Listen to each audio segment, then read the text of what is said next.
to the show. Today, we've got Tina on the show on our next episode. Just a few icebreaker questions, just so people can get to know you a little bit more. Just quick answers, so try not to overthink it. And I want one word answers, or I want one or the other answers from these questions. Half marathon or full marathon? Full marathon. Treadmill or outside? Outside. Garmin or Apple Watch? Garmin. Morning or nighttime run? Morning. Straight direct course or a windy route? Oh, windy route. T-shirt or vest? Vest. Big city race or small and local? Big city. Colorful clothes or plain and simple? Plain and simple. Running in a group or solo? Solo. Kenya or Ethiopia? Kenya. Cool, perfect. All right, so those are all running based. Today we're going to touch a bit on the running side of things, but just so people can get to know you a little bit more, can you just tell us a bit about yourself, where you're from, where you grew up, and like how sports been involved or a part of your growing up? Yeah. Hi, Steph. So my name's Tina and I'm 44 years old. I am half English, half Cypriot, but grew up in Zambia and Zimbabwe. My childhood was quite sporty. We lived in a country where sports was quite key in schools. So school life was sporty. I also did horse riding as a side hobby. My family, my brothers, you and Peter were very into their sports as well. And my sister into gymnastics. So we all had our separate hobbies. But that for me kind of stopped when I reached about teenage years, 12, 13. I continued horse riding, but apart from that, all sports kind of dwindled away. And then I finished high school, went to study in the UK, moved back to Zambia, and I'm currently living in Cyprus. So yeah, that's me. You mentioned horse riding. Any particular sports that you did more or you liked more kind of at school or growing up? When I was very small, it was swimming in Zambia. I was part of a swim team. But like I said, I finished that when I was 10 and then it went into horse riding. But at school, we did hockey and athletics, all these sports. But my school was more academic and focused more on academics. So I never really had much time to Yeah. go into sport. Is that one of the Yeah. reasons it dwindled off? Or I don't know, maybe. Yeah. Haven't really thought about it. Possibly. Okay. So the last couple of years have been an interesting time for both of us. So the main topic is what we're going to talk about now. Can you go through as much as you want or as much as you can what's happened in the last couple of years and how it's personally affected you as well, or us as a family? Yeah. So dad got diagnosed with kidney cancer, and from his first diagnosis till he died was around 5 years. So yeah, we all went through it together, helping him through his chemos and his journey. But in the last year of his life, he moved back to Cyprus from Zambia for a better quality of life. He was by the sea, he was walking, he came back here. And he got very sick towards the end, and I took him into my home and we cared for him. At that time, I was in between projects at work as well. So I was like in full-time care. We had nurses visit the house. We helping him with his oxygen at night. He was on high alert pretty much 24 hours because of stroke. It was just quite a time. So our sister as well flew over from Australia and helped out. You and Peter came as well. So we had the whole family in and out as well. So my life was pretty much caring for him. I've also got four kids, teenagers, who are starting to leave home and for uni. So dad got sick I was next to him until the very, very end. And after he died, I was obviously grieving. And I think it just hit me. And in combination with my kids leaving home and needing me less, I suddenly had this time that I didn't have before. So I thought I just need to make myself feel better. I went into a depression. Mhm. Um, and I thought, let me try and do some exercise and move my body to help me through that. Yeah. So I had to push and I joined a gym, which was quite daunting. I don't know. It's quite a scary thing joining a new gym. It wasn't a gym, it was a boutique fitness place that my sister-in-law recommended. And I signed up. They were super, super friendly and welcoming, and it helped me. So grief is probably the main reason why I launched back into health and fitness. Is this post dad passing away? Like, Yes. how immediate was this? Dad passed away in November and I started in January. So it's pretty rapid. Yeah. And one But it was can on my mind in the November, okay. sorry. It was on my mind and I've started processing thinking and what am I gonna do and I had to kind of prepare myself. Yeah. So why fitness? Why health? Because you could have easily picked something else. You could have gone to a casino. You could have gone to the local pub and started drinking. Why was it that route? Do you think? Well, I knew deep down health and fitness can change your life around. And I knew I wasn't caring for myself. It was all about everybody else. So I wanted to care for myself. It's a kind of self-love thing. Yeah. And I know that all the other routes are not a healthy lifestyle. So I've always listened to health and lifestyle podcasts. So it's not like I didn't know anything about it. It's just, I needed to make a big change. It sounds like you were gonna maybe pursue it anyway, and then that was like the defining Possibly, moment. Because possibly. the easier option is just to get into alcohol, or not the easier, but possibly an easier option is to not do anything, because obviously exercise and fitness is a challenge. Yeah. It's quite interesting that you chose a hard or a more difficult kind of option that Not that I was an alcoholic, but I was already, maybe having a few too many drinks and just not feeling good in my body. So I needed to do something to rapidly change that.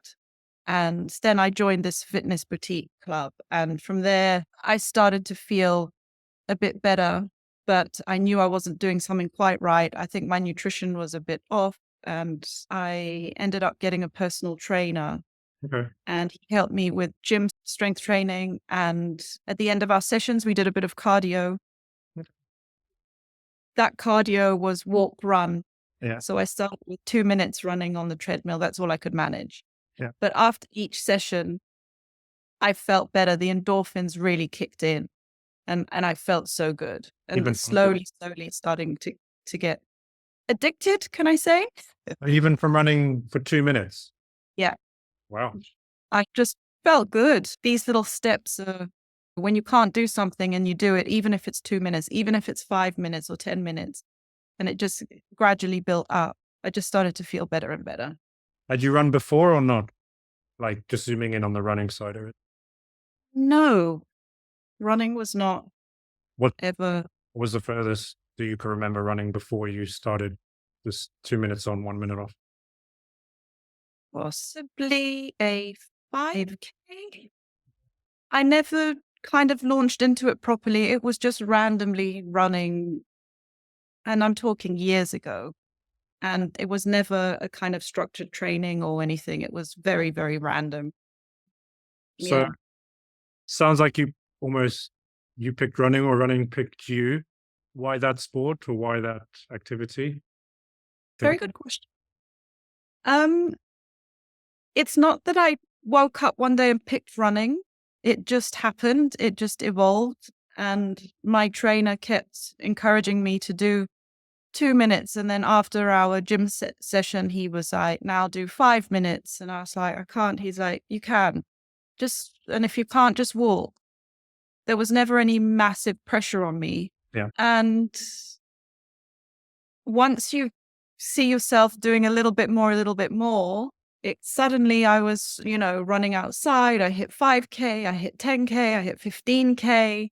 And it was nice having somebody as well to send my runs to, get encouragement.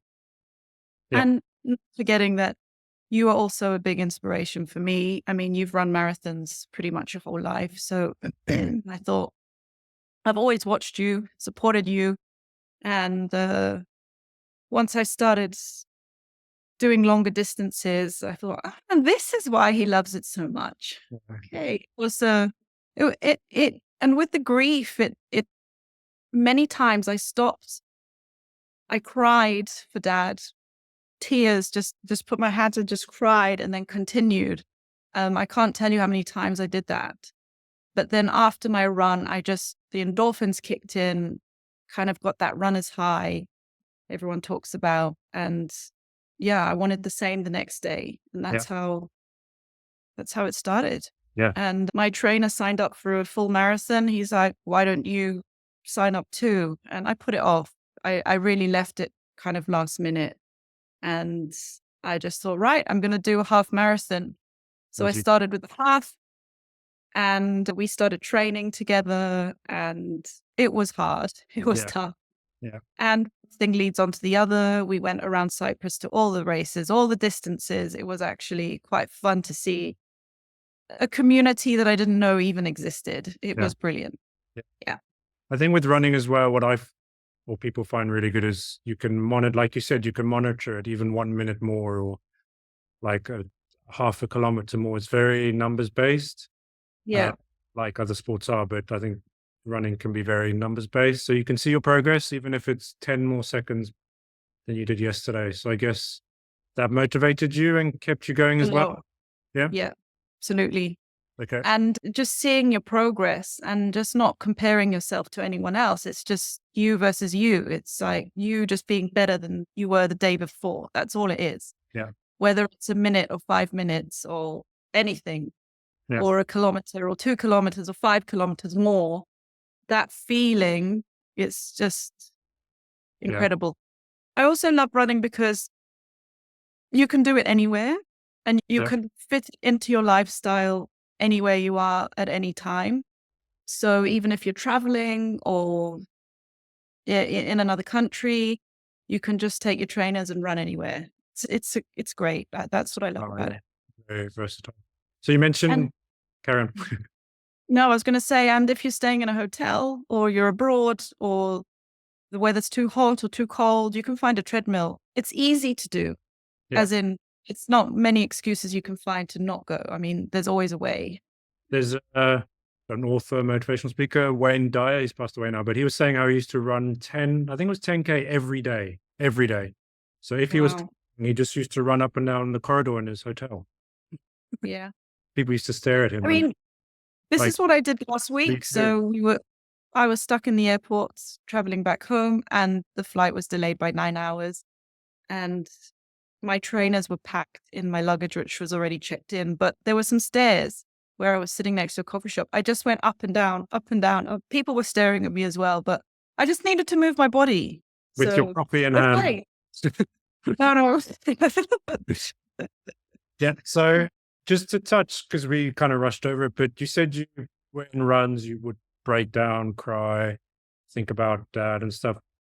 It sounds like your own kind of therapy or your own self-treatment. Would that be right in terms of the running side of it and just the grief? Yeah. So this health and lifestyle change that I did started with grief. Yeah, and it was a therapy. But after Dad died from kidney cancer, one of my best friends was diagnosed with kidney cancer as well, who was my age. So I kind of just got over Dad and then it happened again. So the running, it just continued, and I just kept this time crying for two people. Yeah. And I'm not saying I went out and I cried for 30 minutes. It's just because when you're running, you have a lot of time to think. And sometimes you go quite deep. You're in your own head. So it was very therapeutic, even just to get a few tears out, Yeah. or anger or sadness or any kind of emotions. Yeah. Just get it out and continue running, and just to feel better afterwards. Yeah. It was as simple as that. It wasn't anything complicated, but yeah, it was definitely it was therapy and a bit of self-care, just caring for myself. Um, because the family had so many needs for so many years. I was there. And then now it was about me and what I needed. Yeah. So I think So it sounds like the running helped to release that maybe would have taken longer, or uh, possibly grief is a everyone funny thing, Steph. is coming Everyone out. deals with it. Yeah, everyone deals with it differently. I Yeah. mean, Some keep it in, some people let it out, some people yeah. So, addicted to things. Yeah. and perhaps if I didn't have running, I would have had a psychologist or some therapy sessions. Who knows? I mean, I don't know, but it helped me, Yeah. and I'm running today. So So why endurance running? Because a half marathon, full marathon, that's a long way. So why have you gone that route instead of just 5, 10Ks, like shorter, quicker distances pushing myself, I just loved pushing myself. in terms Oh, of I love, distance? yeah, in terms of just doing that bit more and that bit more, and the feeling you get afterwards for accomplishing something you thought you couldn't. Ugh, there's no greater feeling. Yeah. I honestly thought I couldn't ever run a marathon. I, I genuinely say that. I will never be able to. And then I did it. And you're like, wow, Yeah. I am capable. And my time is not very fast. For me, it wasn't even about the time. It was just about finishing and ticking it off, kind of bucket list. So to answer your question, it is about pushing yourself to places you thought you could never go. Yeah. And maybe more time alone to think. And Yeah. like for me anyway, I like my own company. I'm not going to lie. Yeah, I like to be around people, but I like to be on my own as well. So yeah, going out for a run for an hour or two is my time. So possibly that's, Absolutely. yeah. Running. And I also found everybody likes to run in different places. They like to run with headphones, without headphones.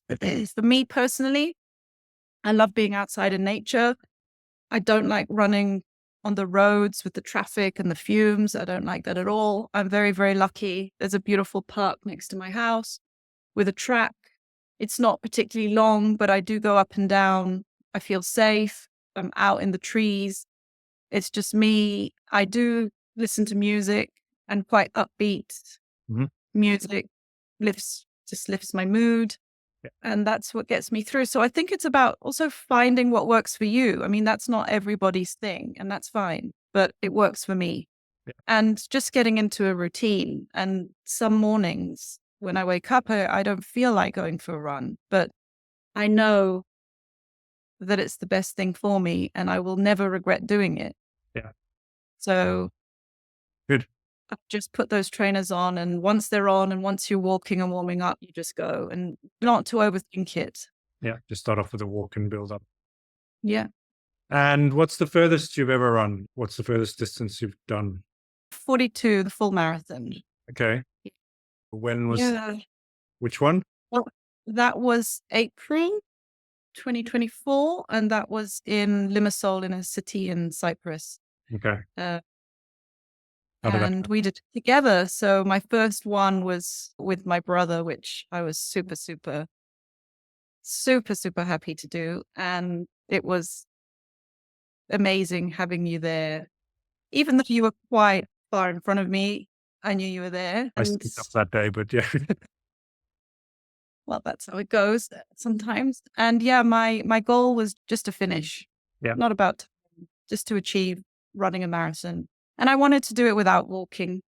And I managed that as well. So that was great. Amazing. Cool. So what's next? What have you got any plans? Health, fitness, running for yourself?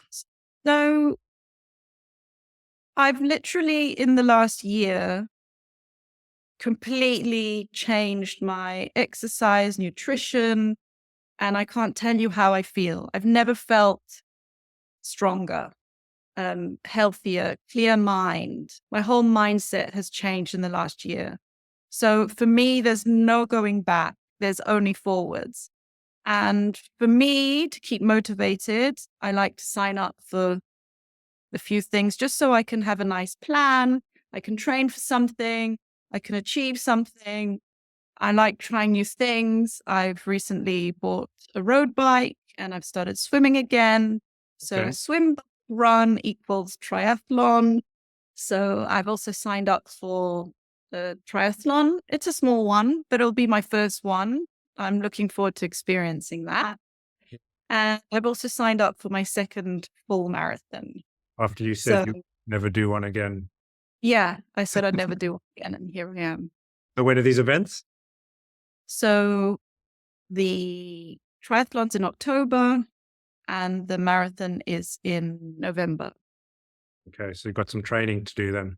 Yes. So training starts pretty soon. Cool. But with all these things, Steph, I think it's really important to have support, whether it's from your partner or your trainer or your family, friends. I think if you have support, it just makes the whole journey so much easier and more fun. I mean, Yeah.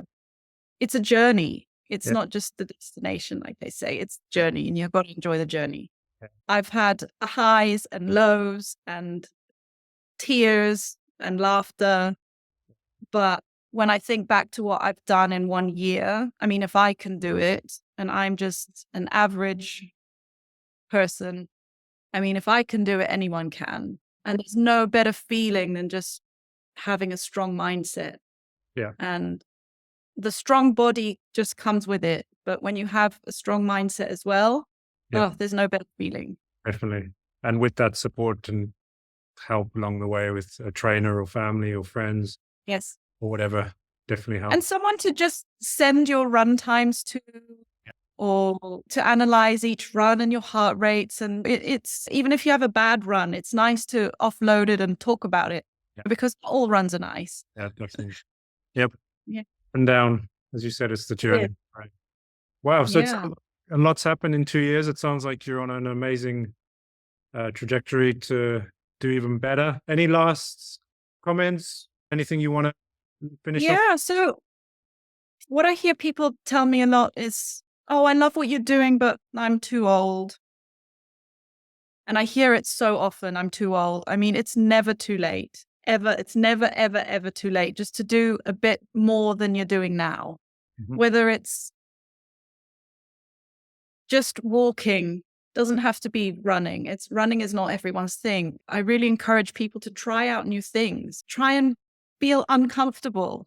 You got to feel, you got to go into things that you're not sure about. I mean, it's good for you. That's how we learn. It's how we grow. Yeah. And that's what I did. And it's scary, but you've just got to launch yourself in and just go for it. Yeah. And the results are, like I said, there is no going back for me. I just feel great. It's not just about the exercise. It's about what you're putting in your body as well. So it's nutrition, it's exercise, it's sleep. There's so many things. And I do understand everybody's lives are tough and, maybe they don't have time either, but you can find time. People can find time. I mean, it doesn't take a 20-minute walk or a 20-minute run, 30 minutes. It's enough. It doesn't have to be an hour every day. It's just slowly but surely. And if you keep consistent and you show up every day, the results will come. Yep. Mentally. Yeah. Cool. Yeah. So you've done amazing. So thank you for coming on the show. I'm sure you've inspired loads of people and hopefully people can. Well, I hope so. And like I said, I'm just a normal person. I'm not an athlete. If I can do it, anyone can do it. So I really, really hope, and I don't think you need grief or someone passing away to start a journey like this. I think it's more about self-care and self-love and just focusing on yourself, which is good for you and for everyone around you. Mhm. Yeah, That's how I see it. excellent. Great. So thank you for coming on the show. And as I said, I'm sure you've Pleasure. helped a lot of people. And yeah, I hope people can get moving, get active, and we can all live healthier, active lives. So thank you again for coming on board, and we'll speak again soon. Thanks, Steph. Maybe do another episode. Yeah, would love to. Thank you very much.